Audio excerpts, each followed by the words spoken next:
নমস্কার বন্ধুরা, Tanuja kitchen with village ফুডে আপনাদের সকলকে স্বাগত। বন্ধুরা, আজ আমি কাঁঠালের বীজ দিয়ে পাট শাকের সম্পূর্ণ নিরামিষ আর দুর্দান্ত একটি রেসিপি করে দেখাবো। খুবই সহজ বানানো, খেতে দারুণ টেস্টি হয়। রেসিপিটি করার জন্য মাটি থেকে টাটকা পাট শাক তুলে নিয়ে আসছি। দেখুন, এই পাট শাকগুলোকে ভালো করে বেছে নেব। বেছে নিয়ে আজ আমি কাঁঠালের বীজ দিয়ে পাট শাকের ঝোল করব। একদমই পেঁয়াজ রসুন ছাড়া সম্পূর্ণ নিরামিষ করে দেখাবো আজ এই রেসিপিটি। দেখুন, পাট শাকগুলোকে বেছে নিয়েছি। এবার আমি কাঁঠালের বীজগুলোকে একটু করে থেতো করে নেব শিলনোড়া দিয়ে। কীভাবে নিচ্ছি দেখুন, খোসাটাও ছাড়ানো যাবে খুব সহজে।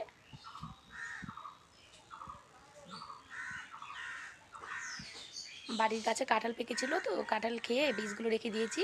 এই কাঁঠালের বীজ খেতে আমার খুবই ভালো লাগে। আর কাঁঠালের বীজ দিয়ে অনেক রকমের রেসিপি হয়, সব রেসিপিগুলোই খেতে দারুণ টেস্টি হয়।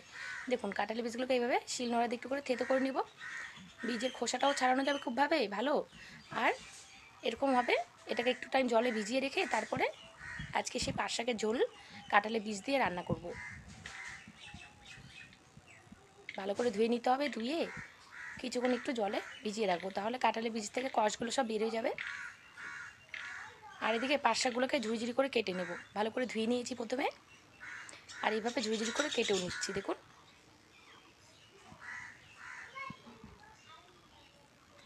এরপর রান্নাটা কীভাবে করছি দেখে নেন। কড়াই বসিয়ে দিয়েছি গ্যাসে, এর মধ্যে পুরো 1 লিটার মতো জল দিয়ে দিচ্ছি। সেই জলের মধ্যে কাঁঠালের বীজ দিয়ে দেবো, যেগুলো থেতো করে রেখেছিলাম। আর দিয়ে দেবো 7-8টা কাঁচা লঙ্কা চেরা। এরপর এগুলোকে 15 মিনিট মতো ভালো করে সেদ্ধ করে নেব জলে। ঢাকা দিয়ে দিচ্ছি। দেখুন, ঢাকনাটা তুলে দেখছি কাঁঠালি বীজগুলো খুব সুন্দর সেদ্ধ হয়ে গেছে। থেতো করে দিচ্ছি, তাই সেদ্ধ হতে বেশি একটা সময় লাগলো না।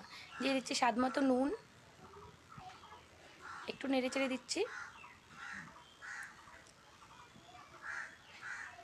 এরপর দিয়ে দিচ্ছি 1/2 টেবিল চামচের একটু কম হলুদ গুঁড়ো।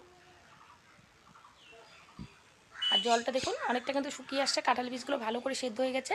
তারপরে সেই পাট শাকগুলো দেবো। পাট শাকটা কিন্তু পরেই দিচ্ছি, পাট শাকটা বেশি সেদ্ধ হলে খেতে ভালো লাগে না। আর এরকম কেটে নিয়েছি কচি কচি পাট শাক, সেদ্ধ হতে একদমই সময় লাগে না, 1-2 মিনিটের মধ্যে হয়ে যাবে সেদ্ধটা। দেখুন, এখন নামিয়ে নিতে হবে স্বাদ নামিয়ে তারপরে ফোড়ন দিলেই আজকে রেসিপিটি কিন্তু একদমই তৈরি হয়ে যাবে। নামিয়ে নিলাম, কড়াই পরিষ্কার করে বসিয়ে দিলাম। কড়াইয়ের মধ্যে দিয়ে দিচ্ছি 4 টেবিল চামচ মতো সরষের তেল, 3টে শুকনো লঙ্কা আর 1 টেবিল চামচ মতো রাঁধুনি দিয়ে এটাকে একটু ফোড়নটাকে ভেজে নিচ্ছি 1-2 মিনিট মতো। এরপর এই শাকের ঝোলটা ঢেলে দেবো কড়াইয়ের মধ্যে। ব্যাস, ঢেলে দিলাম। দেখুন, এবার ঢেলে দিয়ে এখনই নামিয়ে নেবো, কিন্তু একদমই রেসিপিটি হয়ে গেছে। একতলা গরম ভাত এটা দিয়ে শেষ হয়ে যাবে, এতটাই টেস্টি হয়। নিরামিষ বারে এরকম পাট শাকের ঝোল বানিয়ে খেয়ে দেখবেন, আশা করি আপনাদের খুবই পছন্দ হবে। একদমই পেঁয়াজ রসুন ছাড়া আজই কাঁঠালের বীজ দিয়ে পাট শাকের ঝোল রেডি। ব্যাস, নামিয়ে নিলাম। বন্ধুরা, আজকের রেসিপিটা আপনাদের কেমন লাগলো? ভালো লেগে থাকলে ভিডিওটা একটা লাইক করবেন, কমেন্ট করবেন, আমার চ্যানেলটাতে কিন্তু অবশ্যই সাবস্ক্রাইব করবেন। আর নিরামিষ বারে আপনারাও এরকম কাঁঠালি বীজ দিয়ে পাট শাকের ঝোল বানিয়ে খেয়ে দেখবেন, আশা করি আপনাদের খুবই পছন্দ হবে। এখন তো কাঁঠাল পাকা শুরু হয়েছে, আপনারা খুব সহজেই কাঁঠালের বীজ পেয়ে যাবেন।